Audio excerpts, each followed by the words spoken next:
Hello guys, vitamin C ഒരു water soluble വിറ്റാമിനാണെന്ന് നമുക്കറിയാം. എല്ലാ പുളിയുള്ള ഫ്രൂട്ട്സിലും വൈറ്റമിൻ സി ഉണ്ട്. ഓർമ്മശക്തി കൂട്ടാനും പ്രതിരോധശേഷി കൂട്ടാനും ടിഷ്യൂ റിപ്പയർ ചെയ്യാനും അങ്ങനെ തുടങ്ങിയ എല്ലാ ഗുണങ്ങളുള്ള വൈറ്റമിനാണ് വൈറ്റമിൻ സി.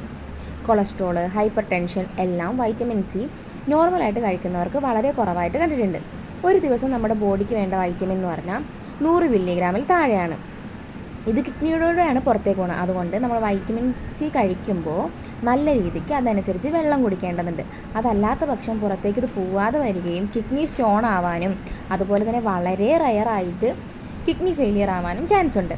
ഇനി നമുക്ക് ഏതൊക്കെ ഫ്രൂട്ട്സിലും വെജിറ്റബിൾസാണ് വൈറ്റമിൻ സി കൂടുതലായിട്ട് അടങ്ങിയിരിക്കുന്നത് നോക്കാം. ഫ്രൂട്ട്സ് എടുത്താൽ ഏറ്റവും കൂടുതൽ വൈറ്റമിൻ സി അടങ്ങിയിരിക്കുന്നത് നെല്ലിക്കയിലാണ്. അതുപോലെ തന്നെ കിവി, നാരങ്ങ, ഓറഞ്ച്, പാഷൻ ഫ്രൂട്ട്, പഴം തുടങ്ങിയവയും വൈറ്റമിൻ സി അടങ്ങിയിട്ടുണ്ട്.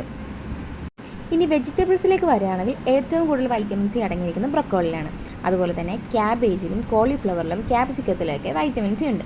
ഇതെല്ലാം നമ്മുടെ ബോഡിയിൽ ഉണ്ടാകുന്ന ഒരുപാട് അസുഖങ്ങളെ ചെറുക്കാനും ഒരുപാട് പ്രോബ്ലംസിനെ സോൾവ് ചെയ്യാനും ഉപയോഗിക്കാം.